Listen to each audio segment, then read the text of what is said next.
kalayaan ng Pilipinas ay hindi hiningi o iniregalo sa mga Pilipino.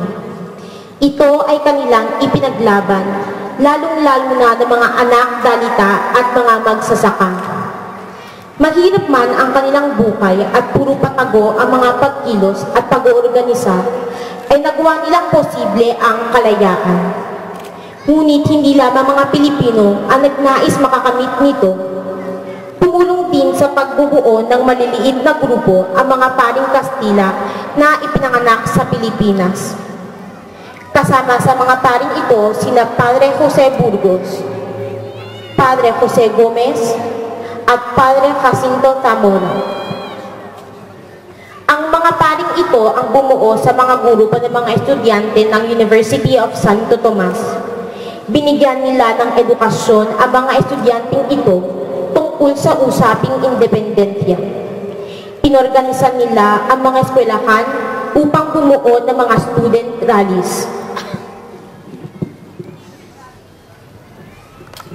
Ng mga sundalong Kastila ang mga gawain ng mga paring aktivista. Kaya noong 1872, sila ay nakuli at hinakulan ng kamatayan sa pamamagitan ng garote. Naaalala natin sila kabilang sa kasaysayan ng Pilipinas bilang Gombursa, ang tatlong paring martir.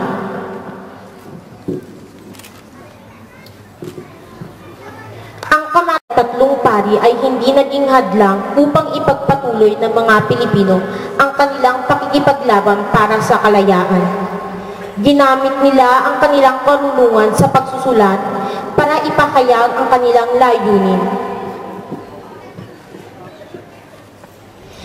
Binuo ng mga Pilipino sa Europa sa pamumuno ni Jose Rizal ang La Solidaridad, ang diaryo kung saan nakapaloob ang mga haring reforma para sa Pilipinas.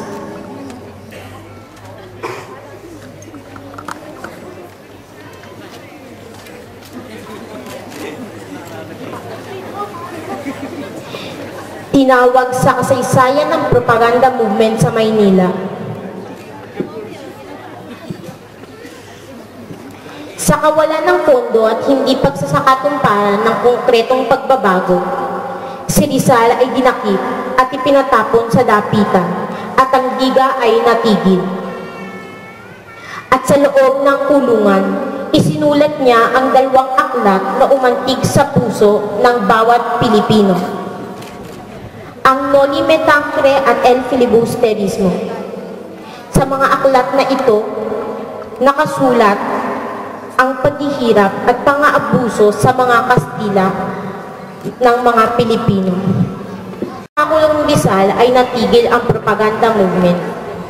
Ngunit sa maigting na pagnanais na ipagpatuloy ang kilusan,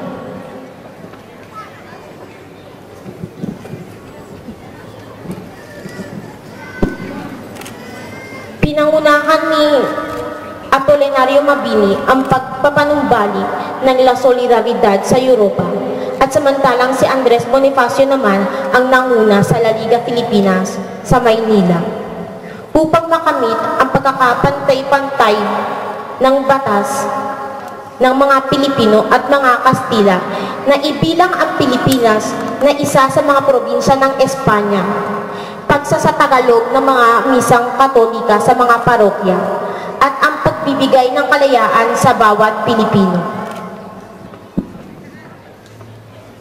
Ngunit sa kawalan ng pagbabago at pagpapatuloy na pagpapahirap at pag-aabuso sa mga Pilipino, ay nabuo ang katipunan, tataas-taasang, kagalang-galangang katipunan ng mga anak ng bayan na pinamumunuan ni Andres Bonifacio ang Supremo.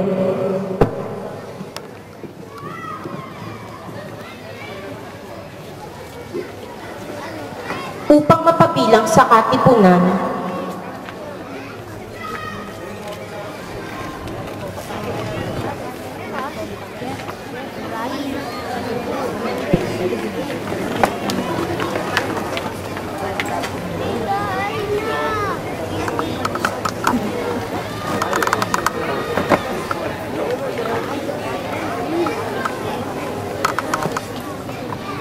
Isinasagawa ang ritual ng sanduguan, o mas kilalang blood conga.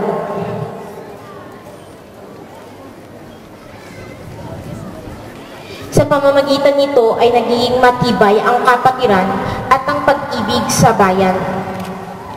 Sa ritual na ito, isinasagawa ang paghihiwa sa kaliwang gisig ng mga kasapi at sa pamamagitan ng pagsasanib ng kanilang sugat ay pinapatunayan nila ang kanilang katapatan at pagmamahal sa kanilang sariling bayan.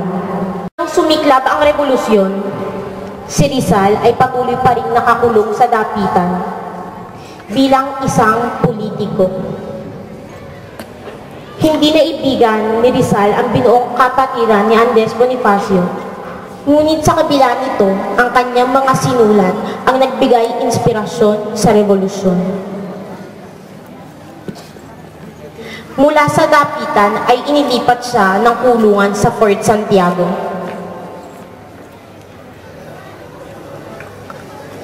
Kung saan niya sinulat ang tulang huling paalam habang hinihintay ang kanyang kamatayan.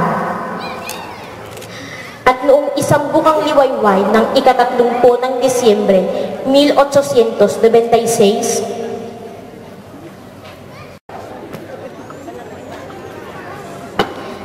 siya ay pinarin sa bagong bayan na ngayon ay tinatawag na Luneta.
nagtulak sa mga revolusyonaryong katipunero na ipagpatuloy ang himagsikan.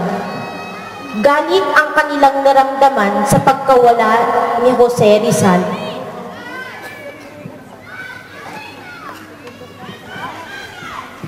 Nag-umapaw sa galit ang mga Pilipino at dahil dito, sabay-sabay nilang itinaas ang kanilang sedula. Unitin ang sedula! Unitin! At sumigaw ng, Mga kasama, gusto nyo ba na himagsikan? Oo! Himagsikan! magsikan ang dumaan. Dumanak ang dugo. Maraming buhay ang nasawi. Mga batang naulila. Lumaganap ang uhaw at gutom. Mga karnasang kailanman ay hindi malilimutan ng bawat Pilipino. Mga karnasang nagbunga ng tinatamasang kalayaan. Kalayaang nagbunsod upang magkakatulong na mabuo ang unang watawat ng Pilipinas. Sama-samang tinahi nina Marcela Bonsilio, Lorenza, at Ginang Delfina Herbosa de Natividad. Sa pamamagitan ng kanilang masisipag na mga kamay, nabuo at naiwagayway ang watawat ng Pilipinas.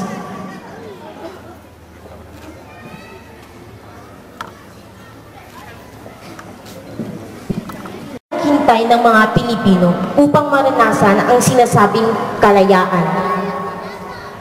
Ngunit ang matatagal na paghihintay ay nagbunga noong ika-12 ng Hunyo, 1898.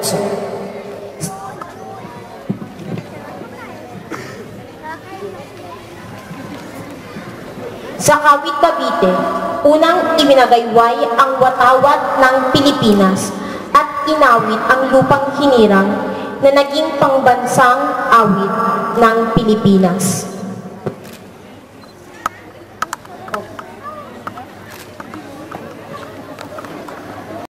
Na ipinahayag ni Emilio Aguinaldo sa balkonahe ng kanyang tirahan ang kalayaan ng Pilipinas. Hinihiling po namin na tumayo ang lahat bilang pagbibigay galang sa pambansang awit ng Pilipinas. Ilagay po natin ang ating kanang kamay sa kaliwang dibdib at sabay-sabay awitin ang pambansang awit.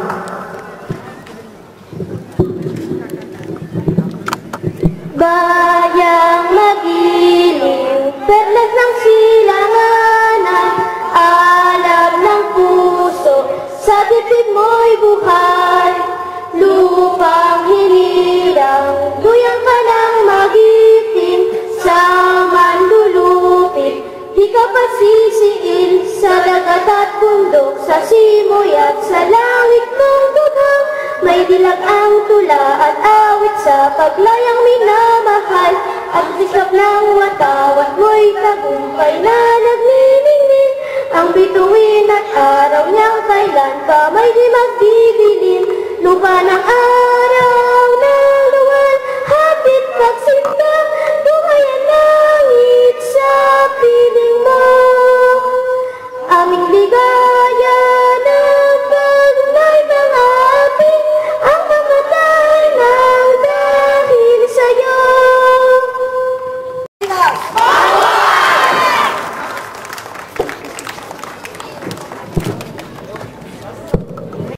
Ang ating pakikibaka para sa kapayapaan, katahimikan at kalayaan ay hindi lamang dapat maiwan sa isang kabanata ng ating kasaysayan. Sa pagkakaisa ng layunin ng pamahalaan at taong bayan, sana'y makamit ng ating inang bayang Pilipinas ang kaginhawaan at kasiglahan na matagal na nitong pinapangarap. Mga kababayan, sa araw ng ating kasalinlan, tayo ay magkaisa. Maligayang araw ng kalayaan. Mabuhay tayong lahat. Mabuhay ang Republika ng Pilipinas. Viva Pilipinas!